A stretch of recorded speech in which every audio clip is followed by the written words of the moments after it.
Hi, everybody. It's Dave and Mike here, and we continue this journey. I must say my journey has been invigorated today because I was let out the house and was able to go for a run between 6 o'clock and 9 o'clock. And I used all 3 hours. I got out around about 10 past 6, and we got in at 9 o'clock. Wow. I did a run. I then walked with Mandy.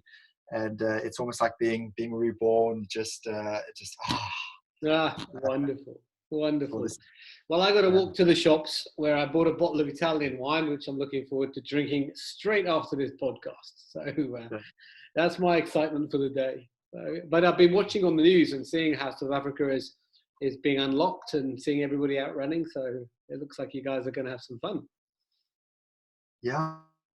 It was amazing, and what was so cool was just the friendliness of people, strangers in the road, and just how they engaged each other, obviously from a distance. But people were chirpy, and I think it once again just highlights that when we're in a similar fight, it's definitely got a unifying common enemy. Yeah, exactly. Yeah, all countries seem to do that. When we have a common enemy to fight, brings us together. We overlook our differences. Long may that continue. Yeah. So I know we're talking about curiosity, but let me quickly throw something at you, and let's see whether you can respond quite quickly. But when I ran past the one person, he just made a comment, and I said, "This is my best run ever." And I love that mindset when we wake up and we say, I'm going to make something my best ever today. Now, whether it is not the point. But imagine waking up and saying, I'm going to make my best meal ever today. What do you think of that? Is that something? If I just say to you, Dave, what is going to be your best something ever today? I think I love a quote.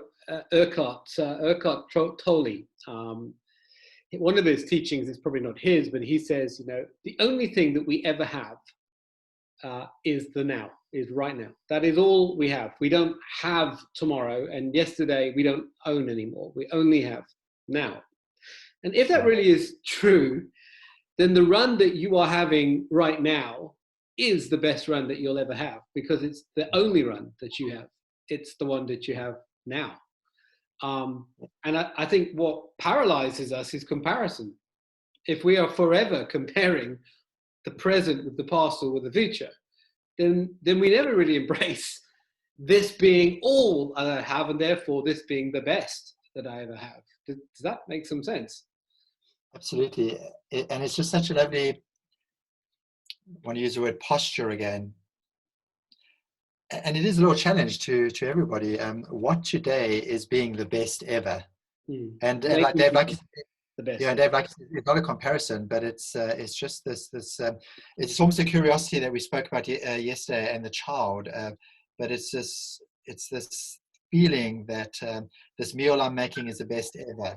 This walk I'm going on is the best ever. It reminds me of John Maxwell, who once was asked by probably a fan, and the question was, John, where's the best place that you've ever stayed?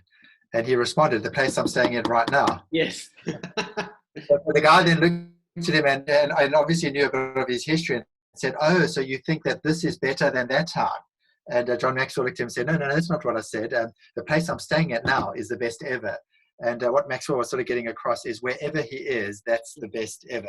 And then it is that. It's doing away with comparison. That, if we spend our lives comparing where we are, it's like even in lockdown, which this is an interesting concept, isn't it? You can be in lockdown and constantly compare yourself to where you were before lockdown, or where you think or hope you will be in the future. And you miss the moment of the now. You miss the now.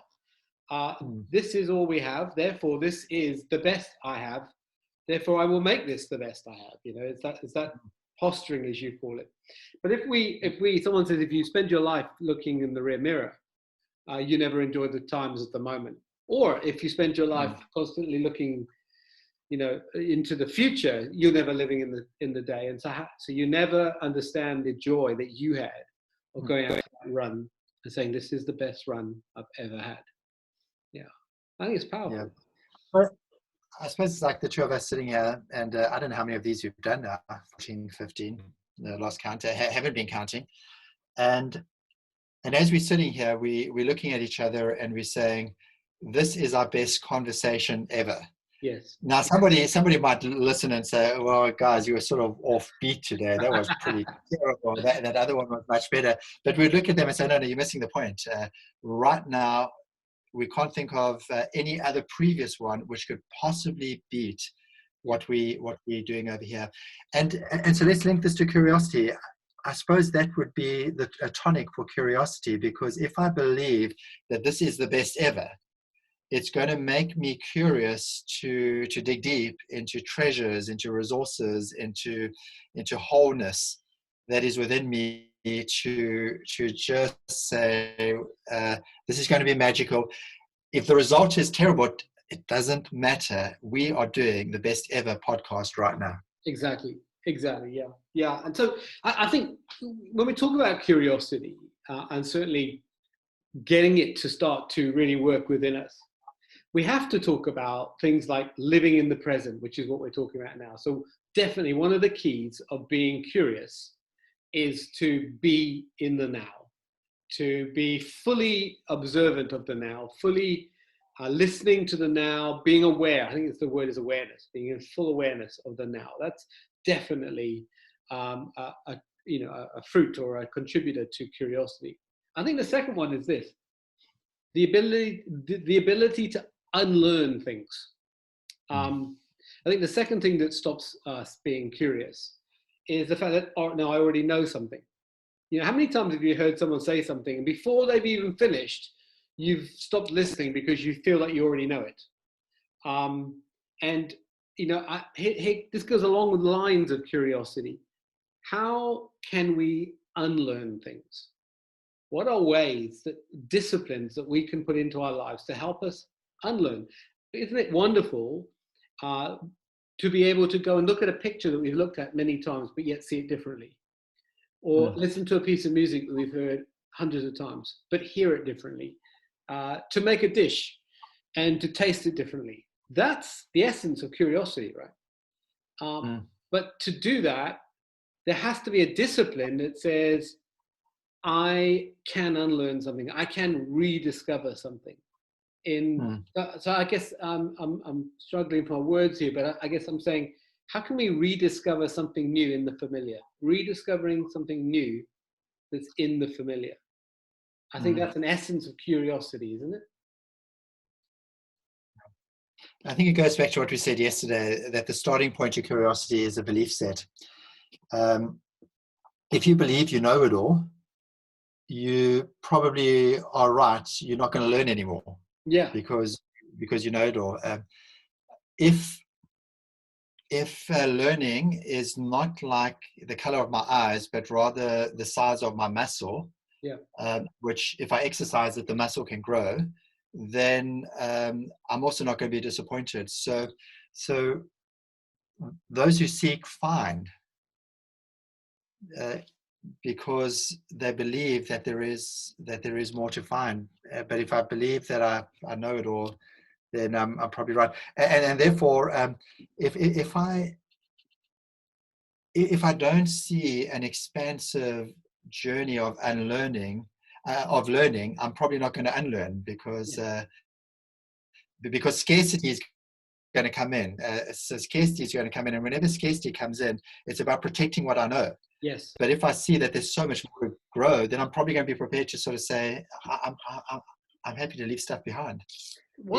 Someone once said, they were speaking actually of theology, but I would broaden it to more than just theology. I'd broaden it to the way we think about things.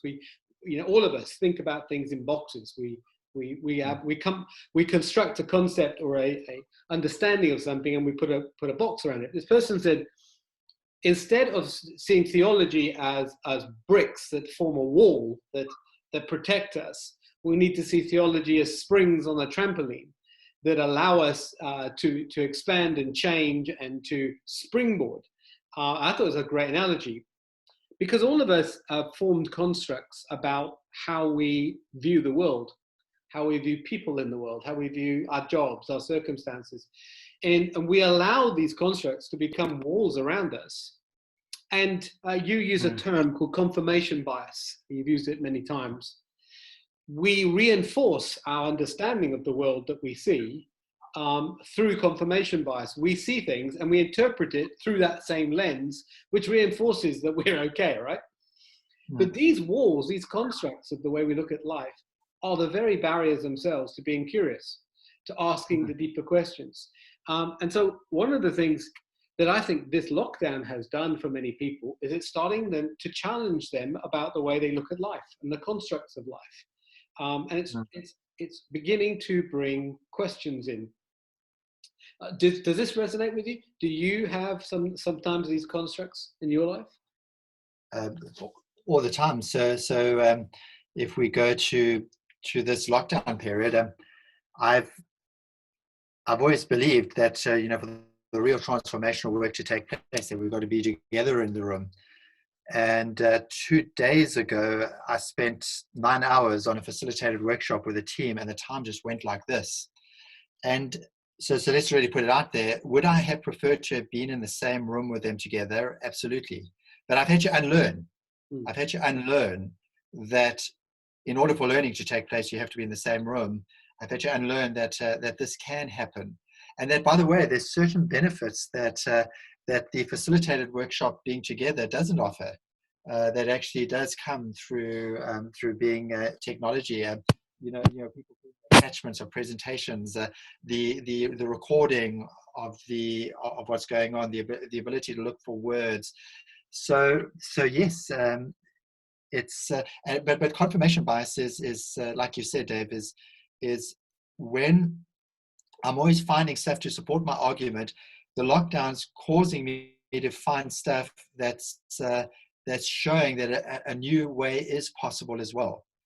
Yes. And the best way is probably going to be taking the good of both, and then creating something brand new. Yes.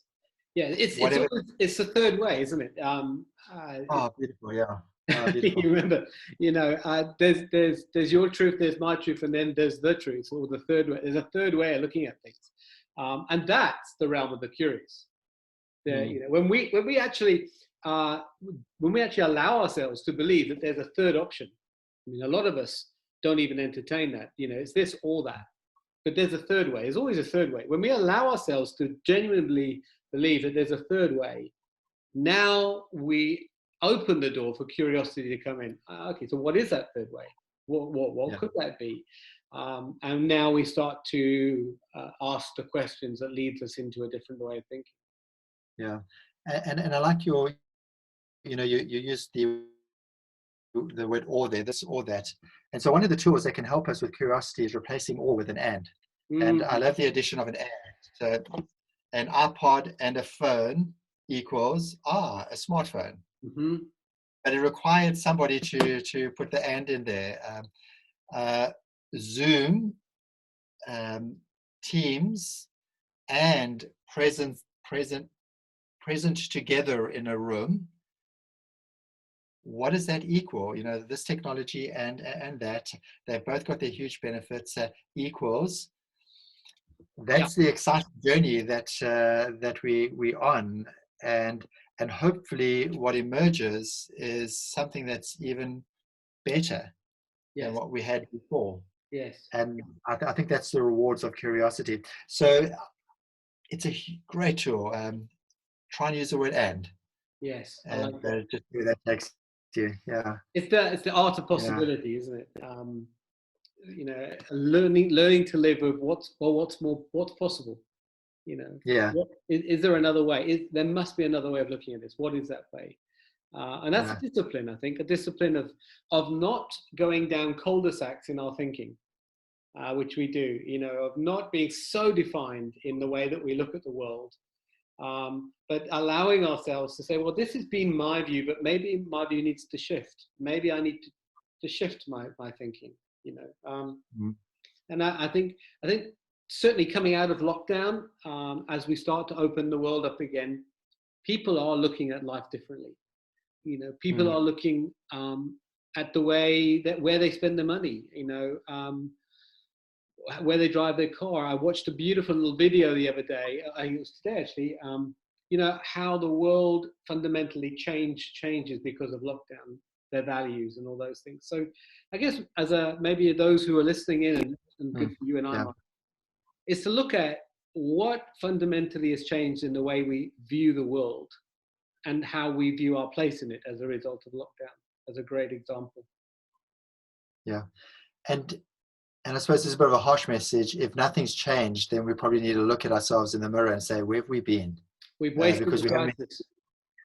We haven't been curious. We haven't dug a little bit deeper and sort of saying, what do I need to unlearn? What am I learning here? Where do I need an end?